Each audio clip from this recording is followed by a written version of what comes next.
Kadapa one town SI Madhusudan Reddy తన పరిధికి మించి ప్రవర్తించడాన్ని తీవ్రంగా ఖండిస్తున్నామని బార్ అసోసియేషన్ అధ్యక్షులు బొగ్గుల గుర్రప్ప తెలిపారు. కడప నగరంలోని జిల్లా కోర్టు ప్రాంగణంలో గల బార్ అసోసియేషన్ కార్యాలయంలో ఏర్పాటు చేసిన విలేకరుల సమావేశంలో ఆయన మాట్లాడారు. మొన్న 20వ తారీఖున రాజీవ్ పార్క్ నందు మా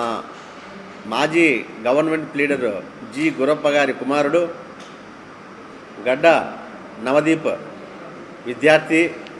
చదువుకున్నటువంటి విద్యార్థి తన కాలేజీ ముగించుకొని బైక్లో వెళ్తూ ఉంటే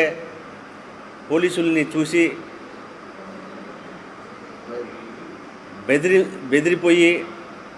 వెళ్తూ ఉంటే వెంటబడి అతన్ని బీగం లాక్ తీసుకొని సెల్ ఫోన్ తీసుకొని ఎస్ఐ మధుసూదన్